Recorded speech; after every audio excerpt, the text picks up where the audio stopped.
isolation. Everyone's got a quiet desperation in their eyes. Anytime you want, we can hang out on the net, but I'm starting to forget the smell of your hair. When it's all said and done, we will fill up the holes in our hearts. Until then, we're learning to live apart. Learning to live apart. Hi, Sarah. Hi, John.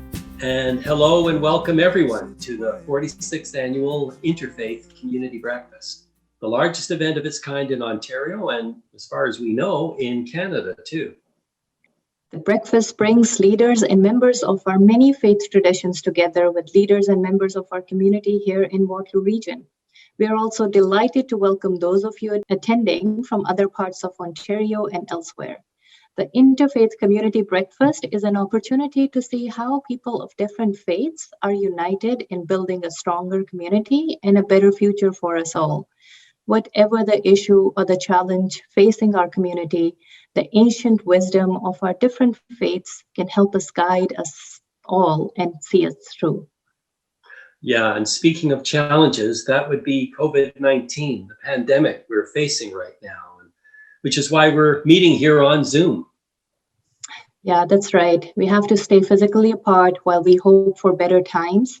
And speaking of hope, that's what this year's breakfast is all about, how to find hope and how to live in hope, despite all the fear and uncertainty that seems to surround us these days.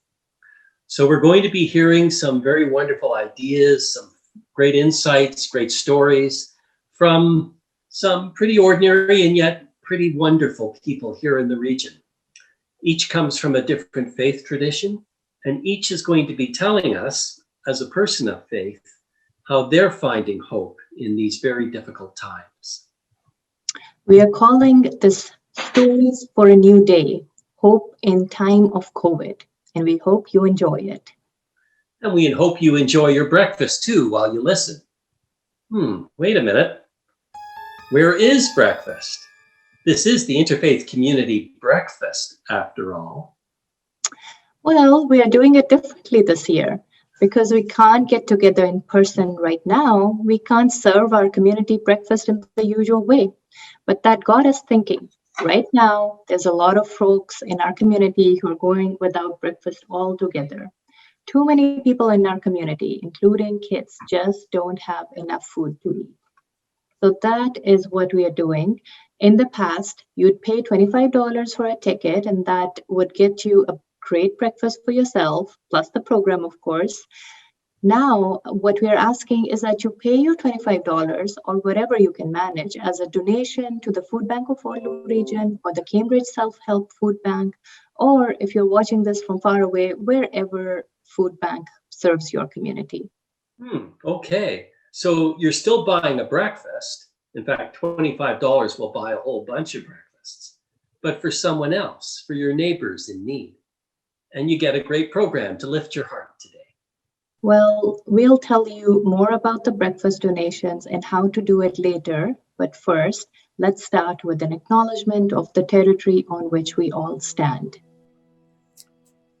I'd like to recognize that this watershed, which is our common home, which is our source of life, which is where I think many of us, if not all of us, live and work and worship.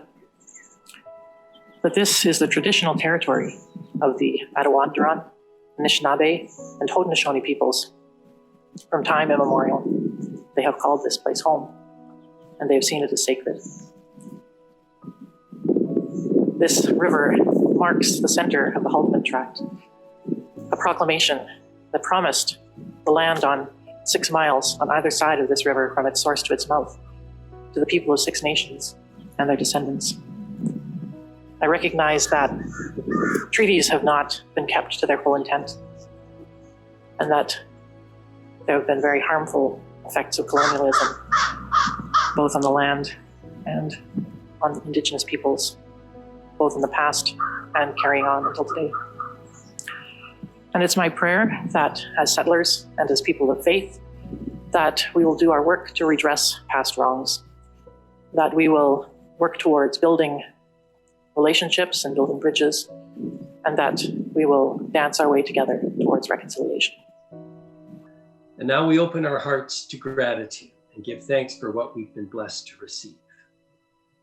For food in a world where many walk in hunger, for faith in a world where many walk in fear, for friends in a world where many walk alone, we give thanks for all these blessings. Amen. And now Karen Redmond, the chair of Waterloo Region, will welcome us all. Good morning. As chair of Waterloo Region, I am delighted to bring greetings on behalf of Regional Council to this year's Interfaith Grand River Prayer Breakfast. I have every confidence that we will be able to meet in person next year, but I know that meeting virtually throughout this troubling time, throughout this pandemic, has meant a lot to many faith groups. Hope is at hand. Spring is here, the vaccine is here, and soon everyone in Waterloo Region who wants to have a vaccine will have one. I want to thank all of you for the leadership you have provided. Thank all of you for putting the collective good of the community above your personal preferences, continuing to follow the guidelines of public health. We will get through this pandemic even stronger. I hope you have a wonderful prayer breakfast, a great day, and celebrate being people of faith. Take care and stay well. Thank you, Chair Redmond. And now let's hear the first of our neighbors talking about finding hope.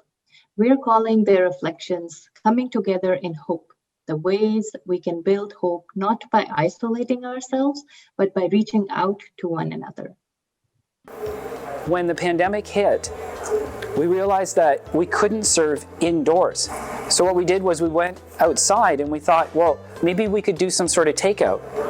And we remembered this past summer when we were building these tiny homes for homeless people that, hey, these homes could also be used for takeout. So we put one in front of the church, we lit it up, and we put a nice big sign on it, tiny home takeout. And lo and behold, people were coming. And we put the word out, and they're enjoying pizza and these soups and casseroles and different things we've got. This is a bite of the day. And it's just been a wonderful experience to see people gather. Our slogan is grab a bite, give if you can. And that invites everyone, because people are often concerned, can I afford this? They can come. They don't have to pay anything. We're just glad that they're there, that they're enjoying the food. And then others come that say, I like this project, and I want to become part of something bigger, than myself and my regular routine. I want to help. And so they give, they donate. So it's been fascinating to see people coming of all walks of life, coming together, being together, and just enjoying quality food, realizing that we're all brothers and sisters at the end of the day, and that the food that we have on our table is meant for everyone. Most really things for me is COVID put things in focus about life itself, where we learn the fragility of life. Nothing is certain, and nature is in control. We cannot control things. So the pandemic proves something, that our civilization could collapse anytime with any virus. So look at how many people who died in the world. And so that's helped me to be kinder, to love my fellow men, and to be more tolerant toward people. Science and modern medicine have done an amazing job of rising to the challenge over this past year. The emergence of RNA technologies and recent work with messenger RNA are providing novel ways to create effective vaccines and therapeutics to combat not only COVID-19, but also future viruses and variants. Modern online technologies including social media, Zoom, and gaming platforms, have enabled us to maintain close contact with family and friends, in town or hundreds of miles away.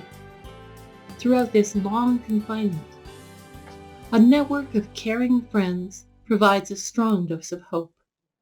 Now, this next group has some wonderful insights to guide our way during these difficult times. So we're calling their offerings Wisdom for Living in Hope.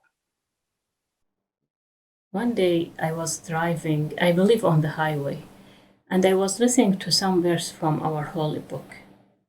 This verse made me stop and think.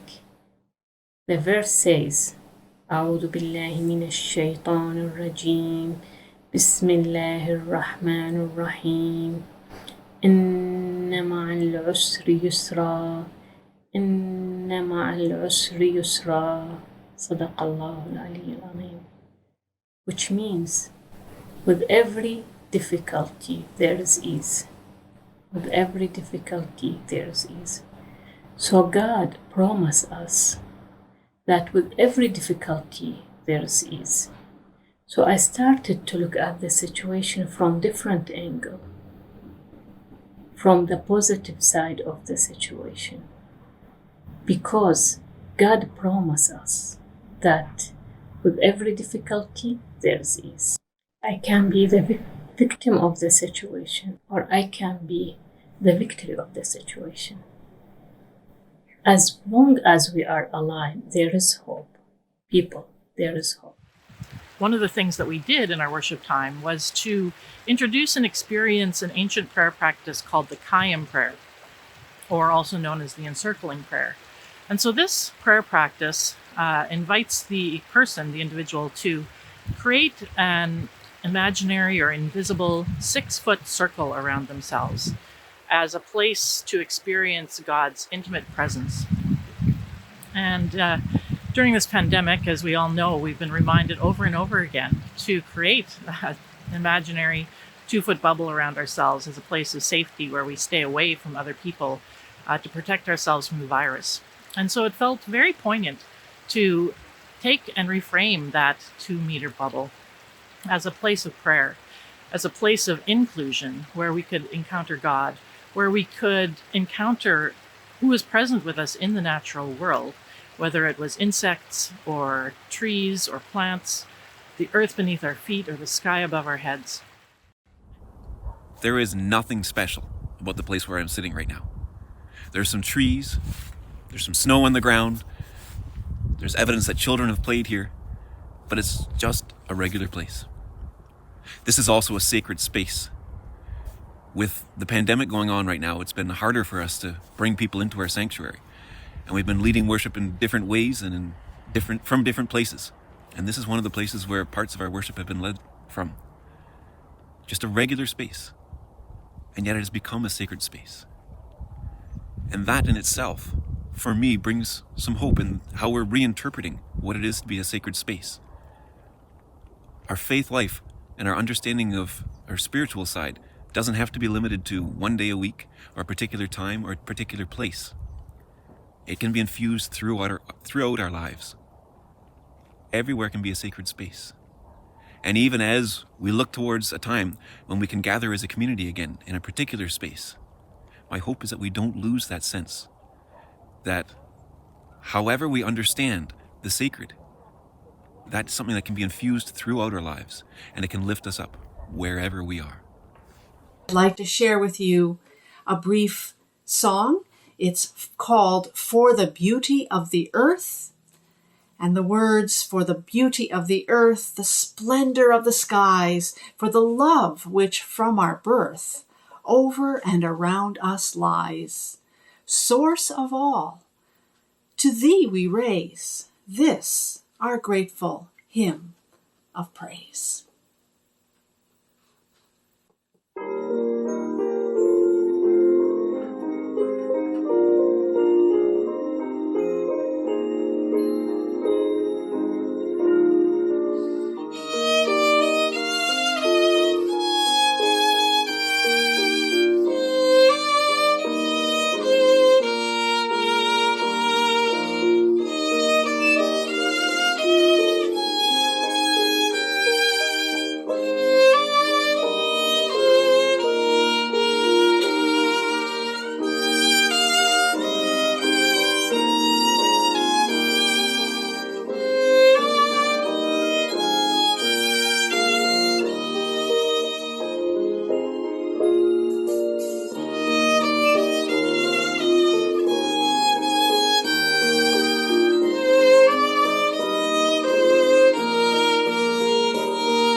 And finally, some of us are thinking what this pandemic is giving us as an opportunity to start again, to build something better than what was. We're calling this Hope for a Better Future.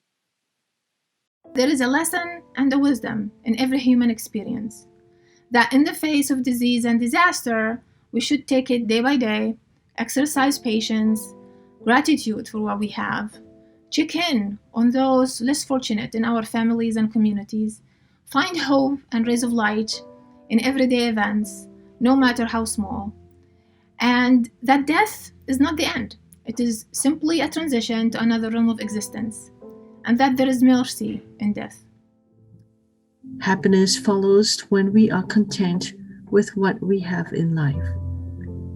Happiness follows when we show appreciation to those who have helped and supported us in times of need. Happiness follows when we trust that there is hope in our future, as long as we choose to never look back and keep marching forward. There is no need to chase happiness as long as we have the causes of happiness. It will follow us wherever we go. And please believe that we, you and I, have owned this kind of treasure within ourselves. Last but not least, I hope that all of us may find your own happiness within yourself. Life in the age of COVID has most certainly witnessed the crisis of change. Like the Jesus community, each one of us has been forced to reevaluate and reinterpret our lives in ways we never quite had to before, while at the same time trying to wrestle out a story of hope. The God of creation is just that, a creator. And so for me, hope begins to take shape when I look at the ways something worthwhile is created from our trials. Just like Jesus' death was not the end of the story, the crisis of pandemic is not the end of the story either. Life will create something worthwhile from our trials. I've been asked to share what I've been doing in the community to support the men. You know, for quite a few years, I've been running men's circles, and in 2020 and 2021, I've been fortunate to partner with the YMCA and CMHA. And we've been able to bring monthly men's circles to our region, and we're running them out of the YMCA in Cambridge. Now, what we do is we bring men together. Unfortunately, this month, or maybe fortunately, we are going to be doing it virtually. And before that, we were meeting in person, 10 men in a circle with myself and my co-facilitator, Hilton King. And we invite all men to come together and sit in the circle with us. You know, these times that we're all in, they're very trying. And some people are feeling hopeless. They're not feeling in control. And we're actually bringing men together so that we can talk about the things that we're facing, not only in our lives, but in our communities, and maybe how our spirits are feeling a bit disconnected from our hearts. This is a sign from the universe to bring us all back together like never before. Like, as you see, every country in the world has been affected by this coronavirus. So it is not one country, it is the whole world to bring us all back together so we can spread fear during this situation, or we can spread love and be the light in the darkness to everyone who wants to see it and looks for it. The pandemic has been a wake-up call, and this gives me hope that we will restructure our societies in a more positive way as we come out of this. Science and technology give us the means, but human values, critical thinking, and compassion propose the actions. We can emerge from this crisis better than we were before. I'm hoping that we will do this. Two things have struck me about this pandemic. One is the increasing understanding of just how important we are to each other. And it warms my heart to see people reaching out to each other and deliberately trying to make connections with others, both for themselves and for the people that they're connecting with. The other thing is we're getting an increasing awareness that we're not all in this together. We're not all in the same boat. There are huge inequities in our society, and they've been exacerbated by this storm that is the pandemic.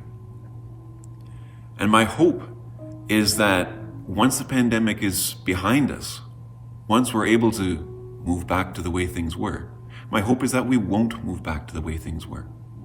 My hope is that we will take this learning that we've developed, this understanding, and that we will continue to reach out to others in however ways we can, whatever ways we can. And that we will look for ways to make things more equitable so that we're not recreating the problems that we've had in the past. And we're not recreating situations where it's not fair and some people are left out in the cold. My hope is that we will learn something from the understanding that we're developing through this pandemic, and that we will become better people once we're on the other side. After more than a year of living under COVID-19 restrictions, with its various negative impacts on our lives and those we love, each one of us has a role to play in shaping a more resilient and hopeful world post-COVID-19. My hope lies in what I can do, not in what I can't. My hope lies in the opportunity to reevaluate my life through the eyes of love. And my hope lies in the ebbs and flows of life that somehow cultivates our spirits into ones that interconnect. Our physical bodies may be apart right now, but our spirits remain interconnected, and more so than ever before in our lifetimes. And it is there that I find hope. What we do is we accept men for who they are. Whatever faiths or beliefs that they follow or practice is respected, and there are no conditions to attend. So I would like to say that this is something that's needed in our community, something that is needed for the men, to give them a safe place to share, to release, to unpack, and to connect. It gives them a sense of hope, it gives them a sense of belonging, and it gives them a connection to something that's always been there, but maybe they haven't felt that it was available to them.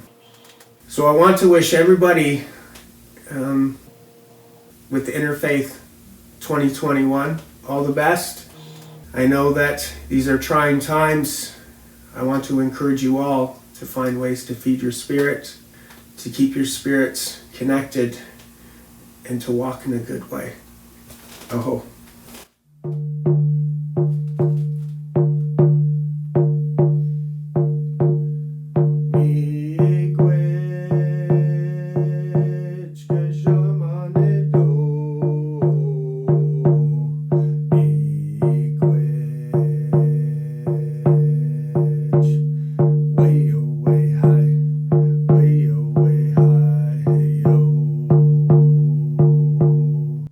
Blessed to have special people whose service to our community helps sustain our hopes for a better tomorrow.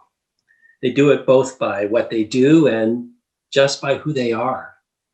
We pick one or two such people every year, and to show our thanks, we bestow on them what is known in the Jewish and Christian traditions as a prayer shawl.